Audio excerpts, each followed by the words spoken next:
Took the hazmat test. My pickup breaks down now. And more details on how I'm trying to fix the whole leak issue on the back extension box on this episode of the Clutch Trucker Channel. Hey YouTube, Clutch Trucker here. Thanks for tuning in to another edition of the Clutch Trucker Channel. Sorry, no Rusty in the opening or close or anything tonight. He's nicely tucked away inside, sleeping on the bed with my wife. So I wasn't going to bring him out here. It's 11:22 p.m. on Wednesday the 13th. I just got back from trying to jumpstart my truck again with my son Justin. Went over to take my hazmat test today because I found out that I could go ahead and take it even though they hadn't received all my credentials yet from the U.S. government, from the TSA. Yes, the Transportation Safety Administration, the same one that bugs you at the airports. But they said I can go ahead and take the test, and then once they get the final thing, then I can come back and finalize my license and get the new endorsement on there, yada, yada, yada. So drove on over there in my pickup and went in, and they said, oh, it's going to be a 3-hour wait. Actually, it didn't take that long. Was able to take the test, and yes, I passed on my first try. That was pretty cool. I did do a lot more studying. I did a lot of those practice tests, and of course, the questions on the Wyoming one, at least, were a lot harder than the practice tests, I gotta be honest. A few of them that were on the practice tests were basically what I saw on mine. It's just they were a lot more specific, and they had some ones in there to kind of throw you. I think I got 3 wrong, but I did get enough correct to pass the hazmat test. So now just gotta wait for the okay from the TSA, and I can go back and get everything else done. I'm going to try again tomorrow to see if it's posted on the website or not. I went on there again tonight, and it said, what was the wording? Hang on. Oh, yes, it was eligibility determined. Oh, gosh, I was afraid you were going to be vague about it. What the hell does that mean? Eligibility determined. That means they've determined something about my eligibility, but what is it? Am I approved? Do I pass? Thank you for being so clear on that, government, TSA. Eligibility determined. It's just like whenever I'm driving through Iowa and I'm going through small towns and they put up signs that say, engine brake ordinance enforced. Okay, great. Well, unless I know what the engine brake ordinance is, then I don't know if enforcing it is a good thing or a bad thing for me. It just says that there is an ordinance about engine brakes and they're enforcing it. Okay, well, what is it? Does that mean you should use engine brakes in town? You shouldn't use engine brakes in town? Only in emergency? I hate vague phrases like that. That's why I hope to someday get pulled over in Iowa for using my engine brakes coming into a small town. And they say, well, didn't you see the sign? I can say, yeah, but that doesn't tell me anything. I need more information. So I need more information from the TSA. What does eligibility determined mean? So I will call the local DMV again tomorrow and say, all right, can you look my license up again and see if that means that they have actually approved me? How about using the word approved? Or you're fine, all is well. Hey, don't worry about it.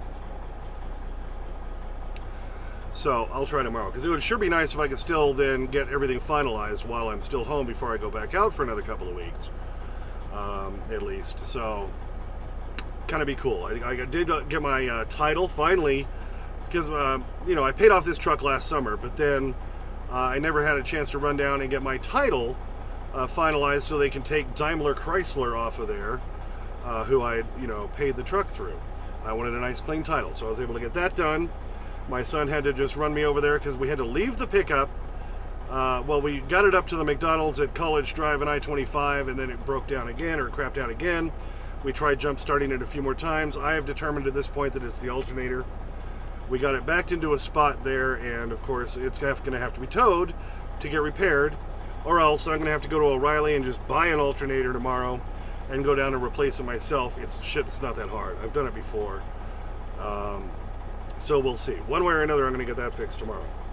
But so my son took me down to the courthouse. We got the title done, so now I have a nice clean title that proves I own this freaking truck, baby, yeah. Oh, and I do want to make it clear, because like my youngest son Ben didn't know when I was talking about hazmat. He's like, well, what is that? All he could picture was, one of those big yellow bio suits, a hazmat suit. HazMat in trucking means hazardous materials endorsement on your license. That means you can haul materials like acid, paint is hazardous material, believe it or not. Things like that need to have a hazardous material endorsement on your license to haul a lot of that stuff.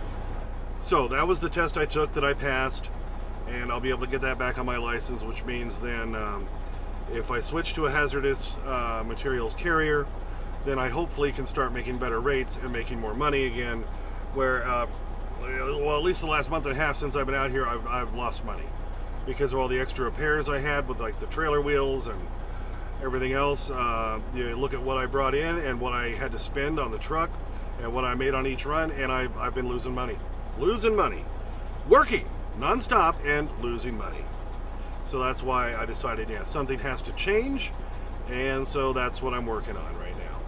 So anyway, yeah, now let's talk about what I'm going to try to do to my big box upstairs that sticks out the back of my cab, where my full-size bed is. That's what that all is upstairs. I've still been having leak issues. So good old John Hallgren, who helped me out with a lot of the problems I ran into during this remodel, has been helping me come out with some ideas. He even gave me some sketches.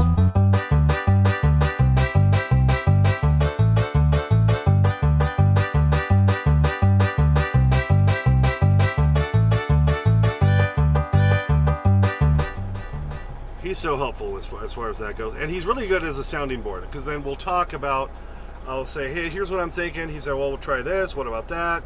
We go back and forth. I went back, and Anzoil Adams, I got to say thank you again for making that video a long time ago when I had the initial leak issue.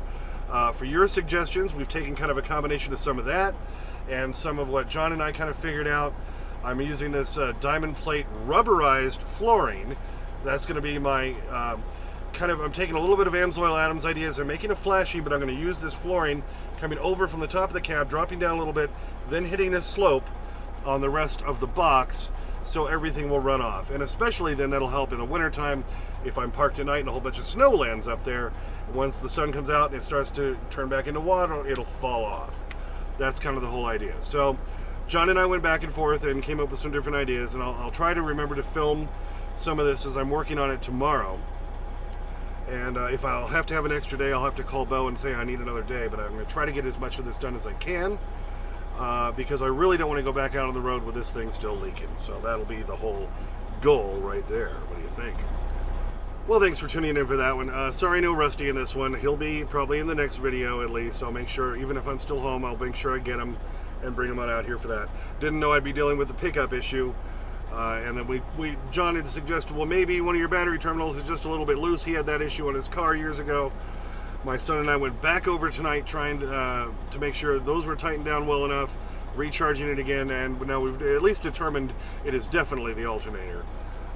And like I say, if I can't get it towed and repaired tomorrow, I'll just go buy one and do it myself. It's on the top of the engine.